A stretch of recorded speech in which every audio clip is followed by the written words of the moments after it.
Olá a todas e todos.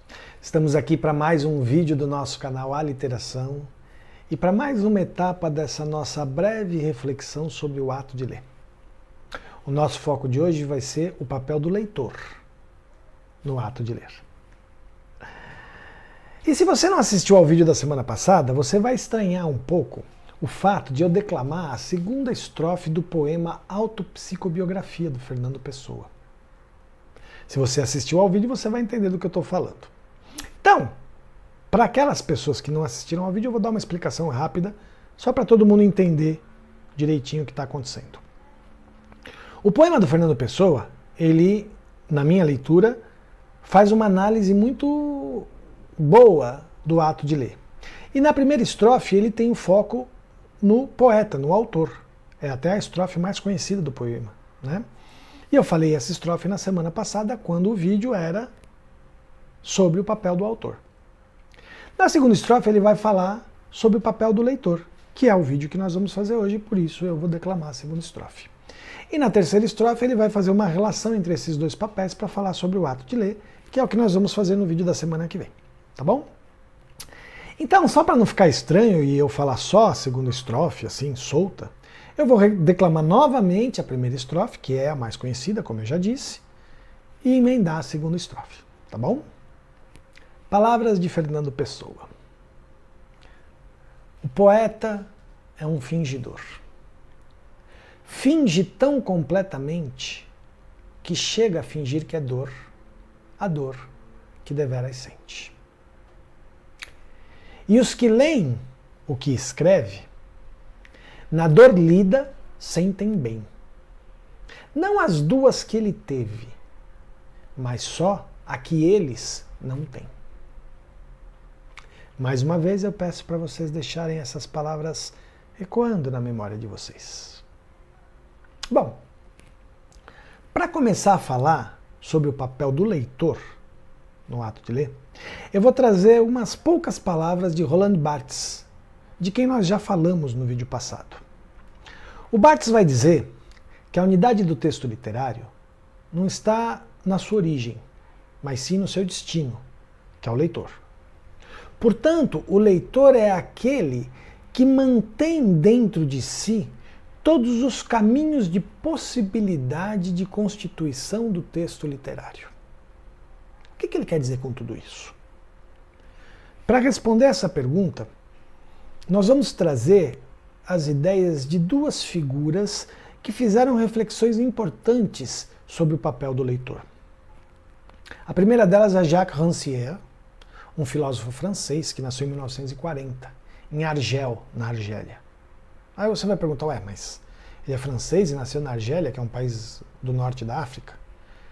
A gente não pode esquecer que a Argélia se tornou um país independente em 1962. Então, quando Rancière nasceu, a Argélia ainda era uma colônia da França. Bom, se ele se considera francês ou argelino, a gente pergunta para ele. Ele ainda está vivo, né? É professor emérito da Universidade de Paris 8. E o texto do Rancière que nós vamos pegar é um texto de 1995, chamado Políticas da Escrita. A segunda figura que nós vamos trazer é Hans Robert Jauss, um escritor e crítico literário alemão que nasceu em 1921 e morreu em 1997. E do Hans Robert Jauss, nós não vamos pegar nenhum texto específico, nós vamos pegar ideias de uma teoria chamada estética da recepção. Teoria essa da qual o Jauss é considerado um dos principais, se não o principal representante. Muito bem. Eles vão dizer que o texto literário possui um caráter que eles chamam de caráter do regime errante. Ou seja, o texto literário ele vaga pelo mundo à procura de possibilidades de constituição identitária. Porque o texto literário ele não tem maternidade nem paternidade legítima. Ele é o que eles vão chamar de letra órfã. E aonde se apresenta a orfandade do texto literário? Ela se apresenta nos chamados espaços de negatividade, dos quais nós já falamos no vídeo passado, que são aqueles espaços formados por aquilo que não está explícito no texto. O autor, intencionalmente ou não, constrói esses espaços de negatividade no texto. Todos os textos literários possuem esses espaços de negatividade. Por isso, o texto literário não é considerado uma representação de nada. Ele não representa um pensamento do autor, uma ideia do autor, né? Justamente porque ele é órfão. O texto literário, na verdade, ele é uma provocação estética que vai visitar o imaginário do leitor. E aí a gente começa a falar do leitor. Porque é o leitor que vai configurar a realidade do texto literário no momento da leitura. Ou seja, essa realidade do texto literário não existe antes. Ela existe, ela passa a existir no momento em que o leitor começa a experiência da leitura e vai preenchendo esses espaços de negatividade com as suas motivações subjetivas. Só que ele não pode, ao preencher esses espaços de negatividade, ele não pode usar aquilo que ele já conhece, né? Então, ele tem que fazer da experiência de leitura uma espécie de reconstrução do mundo através da obra.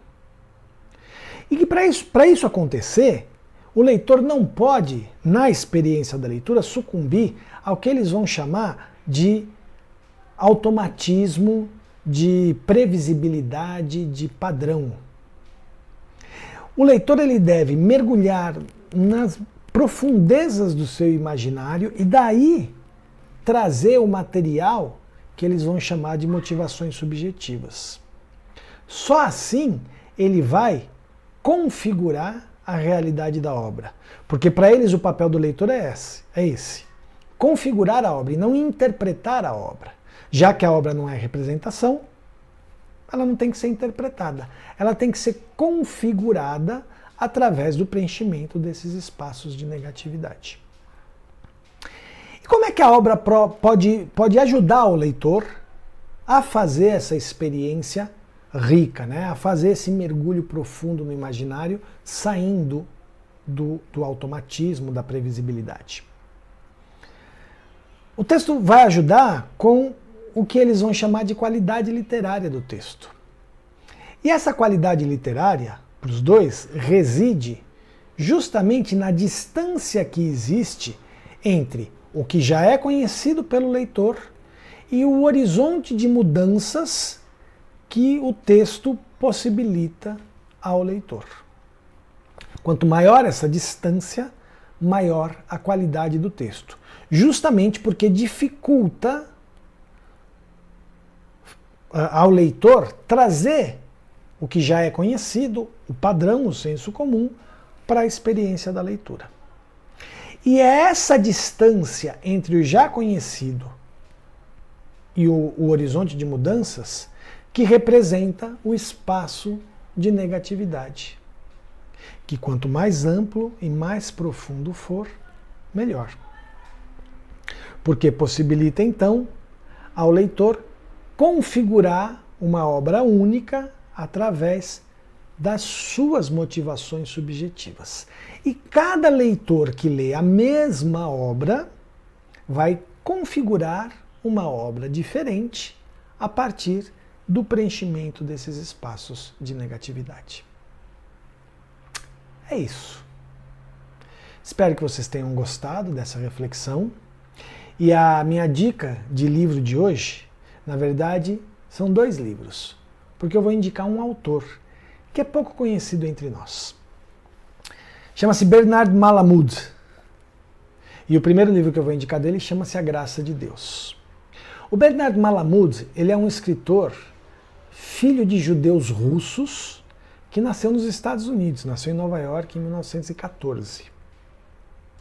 E é isso, essa mistura é um pouco curiosa, né? E esse livro caiu nas minhas mãos assim há algum tempo, de uma maneira que não importa agora, qualquer dia eu conto essa história que é muito engraçada. Mas enfim, esse livro, A Graça de Deus, é um romance muito interessante que faz uma espécie de releitura secular do mito do dilúvio. Deus está bravo com a humanidade e manda um novo dilúvio para destruir tudo.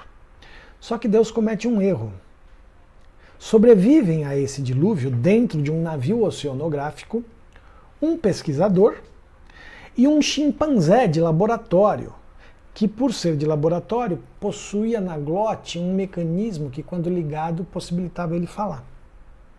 Então esse pesquisador e esse chimpanzé sobrevivem, e quando as águas do dilúvio baixam, eles vão parar numa ilha e percebem que o erro de Deus é maior ainda, porque nessa ilha sobreviveu um pequeno grupo de chimpanzés, babuínos e um orangotango, se eu não me engano tem também.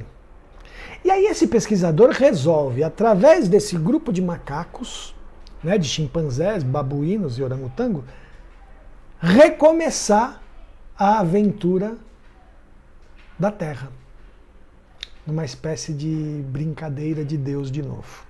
Então é muito engraçado, ele tem momentos engraçados, momentos muito poéticos, vale a pena. E o segundo livro do Bernard Malamud que eu vou indicar chama-se O Barril Mágico. É um livro de contos. São 13 contos do Bernard Malamud, muito legais também, que tem como foco principal a busca dos personagens por recuperar a sua felicidade, o seu estado de bem-estar, né? E em todos os contos, esses personagens, nessa busca, se confrontam com tolices, com bobagens que eles mesmos fazem, e às vezes com azar, com situações de azar. Ou às vezes com ambos. É muito legal também, são contos também muito poéticos, muito intensos, densos, mas suaves. A escrita do Malamud é uma escrita bem delicada. Muito bem, é isso, Bernard Malamud. São livros não tão simples de encontrar, mas que, se vocês fizerem uma busca aí por estante virtual, esses lugares talvez vocês encontrem. Tá bom? É isso, gente. Na semana que vem, então, nós vamos encerrar a nossa pequena trajetória reflexiva sobre o ato de ler, fazendo uma relação entre o papel do autor e do leitor, né? E aí nós vamos encerrar com a terceira e última estrofe do poema Autopsicobiografia do Fernando Pessoa. Certo? Valeu, gente, então. Até semana que vem. Tchau, tchau.